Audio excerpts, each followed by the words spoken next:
तर एक breaking news समोर येते। कोल्हापूरच्या तामगाव ग्रामस्थांचं आंदोलन सुरू आहे। कोल्हापूर विमानतळा शेजारील रस्ता खुला करण्याची मागणी करण्यात येते। विमानतळाच्या प्रवेशद्वारावर तामगाव ग्रामस्थ आक्रमक झालेले आहेत। विमानतळ विस्तारीकरणात रस्ता बंद झाल्याने हे आक्रमक झालेले आहेत। पर्यायी रस्ता न देता गेल्या वर्षभरापासून हा रस्ता बंद आहे, त्यामुळे वाहतुकीसाठी मोठी अडचण निर्माण होतीये। तर कोल्हापूर विमानतळ शेजारून जाणारा रस्ता वाहतुकीकरता खुला करावा अशी या ग्रामस्थांची मागणी आहे। या संदर्भात आपण अधिक अपडेट घेऊयात आपले लोकशाही मराठीचे प्रतिनिधी सतेज औंधकर यांच्याकडून। सतेज, खरं तर मोठ्या प्रमाणात आता तामगाव ग्रामस्थ आक्रमक झाल्याचं पाहायला मिळतंय। काय या ग्रामस्थांच्या नेमक्या मागण्या आहेत?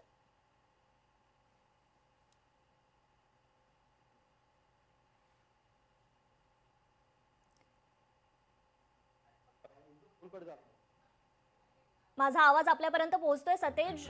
काही तांत्रिक कारणामुळे सतेज यांच्यापर्यंत आपला आवाज पोहोचत नाहीये। तर कोल्हापूरच्या तामगाव ग्रामस्थांचं हे आंदोलन सुरू आहे। विमानतळा शेजारील रस्ता खुला करण्याची या ग्रामस्थांची मागणी आहे। विमानतळाच्या प्रवेशद्वारावर तामगाव ग्रामस्थांचे हे आंदोलन आहे। विमानतळ विस्तारीकरणात रस्ता बंद झाल्याने ग्रामस्थ आक्रमक झाले। जे विमानतळ ज्यावेळेला जागा ॲक्विजिशन केली त्यावेळेला विमानतळापासून तामगावमधून कोल्हापूरला येण्यासाठी हा मुख्य रस्ता आहे, तो विमानतळाच्या जागेच्या हद्दीमध्ये येतो। ज्यावेळेला विमानतळाची उभारणी केली त्यावेळेला सांगितलं गेलं होतं की तामगावसाठी हा रस्ता वेगळा केला पाहिजे। त्याने आश्वासन दिलं, त्याप्रमाणे गोकुळ शिरगावच्या साईडनं रस्त्याची आखणी केली, रस्त्याचं प्लॅनिंग केलं, निधी मंजूर झाला आणि तो निधी मंजूर झालेला रस्ता करण्या अगोदर त्यांनी तामगावातून येणारा रस्ता बंद केला। लोकांची सामान्य अडचण आहे, आज लोकांनी आपल्या ज्या हक्काच्या रस्त्यासाठी आंदोलन करायचं, आज लोकांनी आंदोलन हातात घेतलेलं आहे। याच्यामध्ये कुणी नेता नाही, तेव्हा काय प्रक्षोभ होईल याच्यातून शासनाने गंभीर इशारा घेणं गरजेचं आहे। तर सध्या आंदोलन स्थळी आपले लोकशाहीचे प्रतिनिधी सतेज औंधकर उपस्थित आहेत। सतेज, नेमक्या काय या ग्रामस्थांच्या मागण्या आहेत? काय एवढ्या मोठ्या प्रमाणात हे ग्रामस्थ आक्रमक झालेत? नक्कीच कृपा, आपण पाहिलं तर कोल्हापूर विमानतळाच्या जवळ तामगाव नावाचं गाव आहे आणि गावाचा खरं तर जाणारा जो पूर्व परंपरागत रस्ता आहे, हा रस्ता खरं तर विमानतळाच्या विस्तारीकरणामध्ये बंद करण्यात आलेला आहे, सुरक्षेच्या कारणास्तव बंद करण्यात आलेला आहे।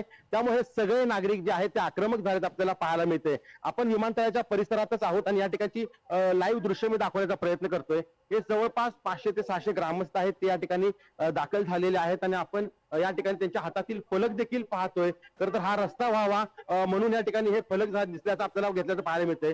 दुसरीकडे पोलीस जे आहेत ते पोलीस या ठिकाणी आंदोलकांना बॅरिकेड लावून रोखताना पाहायला मिळत आहेत आणि खूप मोठा पोलिसांचा बंदोबस्त जो आहे तो या ठिकाणी तैनात करण्यात आला आहे। खरं तर विमानतळाच्या प्रवेशद्वारासमोरच हे आंदोलन होत असल्यामुळं एक तणावाचं वातावरण जे आहे ते संपूर्ण परिसरात निर्माण झालेलं आहे आणि हे आक्रमक आंदोलक जे आहेत आता ठिय्या मांडलेला आहे। त्यामुळं काही वेळापूर्वीच मुंबईचं फ्लाईट जे आहे ते कोल्हापुरात दाखल झालेलं आहे आणि हे दाखल झाल्यानंतर प्रवाशांची खूप खोळंबा झाल्याचं या ठिकाणी दिसून येते आणि हे सगळे जे नागरिक आहेत ते कुठेतरी आता ठिय्या मांडून या ठिकाणी बसल्याचं आपल्याला दिसून येते। काही आंदोलक आपल्या सोबत आहे, त्यांच्याशी चर्चा करूयात। ताई, काय नेमकी तुमची मागणी? नमस्कार, आम्ही सरपंच तामगावच्या हराय मॅडम। आम्ही 8 दिवस झालं प्रशासनाकडे मिटिंग घ्यायला मिळालं, आम्हाला सांगितलं की मंगळवार पण तुम्हाला देण्यात येतो। 8 दिवस 15 दिवस झाले कसले ते आले आणि मिटिंगला सुद्धा शिंदे साहेब आलेले नाहीयेत। का काही नसल्यात मुद्दाम? अहो, आमचं प्राथमिक केंद्र सुद्धा उसगाव आहे। आमचं म्हणजे 2 आठवडे माझं एक मुलगी 5 मजल्यावर 3 वर्षाची मुलगी पडलेली आहे, तिथं जाऊ म्हणजे सरत सांगण्याचं परीक्षा झाले म्हणायचं। का असं करायला? पर्याय रस्ता द्या ना आम्हाला, मग बंद करा। आम्ही कुठं काय म्हणाले? आज त्या आम्हाला पर्याय रस्ता लगेच बंद करा, आजच्या काय अडचण नाहीये, फक्त आम्हाला पर्याय रस्ता लवकरात लवकर द्या, एवढंच आहे बस। आमची काय मागणी नाहीये, करायचं नाही, आम्हाला रस्ता आमचा पाहिजे। आमच्या अडचणी आम्ही कुणीकडे घेऊन जायचं? एमआयडीसीतनं जावं आम्ही अडचण घेऊन। आम्ही एखादी बाई आता डिलिव्हरी न्यायची आहे, रस्ता डिलिव्हरी होऊ दे, फिरून येऊस तर एखादी म्हातारी बाई आजारी पडली, तिला कुठं न्यायचं? एमआयडीसीने फिरवून न्यायचं? हे कुठला कायदा काढलाय ह्याने? ह्यांचं सगळं चालतंय म्हणून आमचा रस्ता बंद केलाय काय? ह्याने आमचा रस्ता चालू केला पाहिजे। आपण पाहतो या ठिकाणी खरं तर हे आंदोलक जे आहेत त्या ठिकाणी आक्रमक झाल्याचं पाहायला मिळते। त्या पद्धतीनं महिला आंदोलक आहेत, त्या पद्धतीनं पुरुष आंदोलक देखील या ठिकाणी आलेले आहेत आणि दुसरीकडे पाहिलं तर या ठिकाणी आता पोलिसांशी चर्चा करताना हे आंदोलक आपल्याला पाहायला मिळत आहेत आणि आंदोलकांचं एकच म्हणणं आहे की हा रस्ता कुठल्याही पद्धतीनं सुरू केला पाहिजे आणि सुरू केला तरच कुठेतरी आम्ही हे थांबू। मात्र गेले 5 ते 6 महिने झाले हे सगळे आंदोलक जे आहेत ते या ठिकाणी रस्ता करून द्या यासाठी प्रशासनाशी भांडतायत आणि मात्र तरीही प्रशासन या ठिकाणी हा रस्ता करू देत नाहीये. त्यामुळे हे आंदोलक जे आहेत ते आता आक्रमक झाल्याचं आपल्याला पाहायला मिळतंय. दुसरीकडे हे प्रवासी आहेत, आपण पाहतोय हे प्रवाशांना या ठिकाणी वाहन कुठलंही मिळत नाहीये, कारण इथं आंदोलन सुरू आहे. त्यामुळे हे प्रवासी देखील या ठिकाणावरून जाताना आपल्याला पाहायला मिळत आहेत. दुसरीकडे जे पोलीस आहेत ते पोलीस त्यांना मार्गदर्शन करताना दिसून येतात. मात्र या संपूर्ण परिसरात विमानतळाच्या रस्ता जो आहे तो रोखून धरला आहे. त्यामुळं खूप मोठी वाहतुकीची कोंडी झालेली आहे, प्रवाशांचं खूप मोठा खोळंबा झाला आहे. एकीकडे पोलीस मार्ग काढताना प्रयत्न करताना दिसून येतात, मात्र दुसरीकडे आंदोलक जे आहेत ते आक्रमक झाल्याचं आपल्याला या ठिकाणी पाहायला मिळतंय. त्यामुळे तणावाची परिस्थिती सध्या या ठिकाणी आहे, कारण इकडे पाहिलं तर इकडं विमानतळाचं मुख्य गेट आहे आणि आता दुसरं फ्लाईट जे आहे ते देखील या ठिकाणी आलेलं आहे. त्यामुळे त्या फ्लाईटला जाण्यासाठी जे प्रवासी आहेत ते देखील बाहेर या ठिकाणी खोळंबलेले आहेत आणि इकडे जाण्यासाठी देखील प्रवासी आहेत ते देखील या ठिकाणी खोळंबले आहेत. त्यामुळे एकूणच जर पाहिलं तर सध्या या संपूर्ण परिसरामध्ये कृपा तणाव आहे. प्रचंड पोलिसांचा जरी बंदोबस्त असला तरी देखील विमानतळ प्रशासन या संदर्भात गाफील राहिल्याचं पाहायला मिळतंय.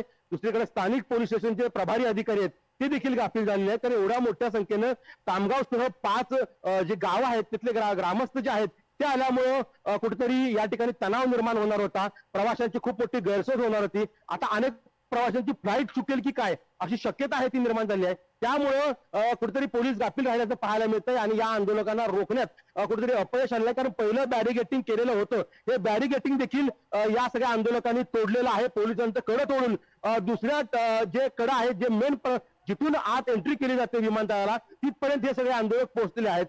काही वेळापूर्वी स्थानिक गुन्हे अन्वेषण शाखेची टीम आहे ती दाखल झालेली आहे आणि आपण पाहतोय की आता एकीकडे हे सगळं विमान आता आलेलं आहे, दुसरीकडे हे सगळे प्रवासी आहेत ठिकाणं पायी जाताना आपल्याला दिसून येत आहेत. त्यामुळे तणावाची परिस्थिती आहे आणि याचा सगळ्यात मोठा जो तोटा आहे तो या प्रवाशांना बसताना सगळ्यांना दिसून येतोय.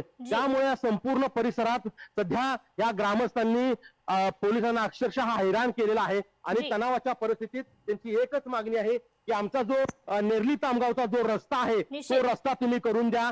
जोपर्यंत रस्ता होत नाही तोपर्यंत कोणत्याही परिस्थितीत आम्ही मागे हटणार नाही. गेले 6 महिने स्थानिक आमदार असतील, सगळे लोकप्रतिनिधी असतील, पालकमंत्री असतील यांच्या देखील बैठका खरं तर या झालेल्या आहेत, मात्र सकारात्मक तोडगा न निघाल्यामुळे आता मात्र हे ग्रामस्थ जे आहेत ते कृपा मोठ्या संख्येनं आक्रमक झाल्यात आपल्याला पाहायला मिळतंय. लोकशाही मराठी ऐका, पहा, जागरूक रहा.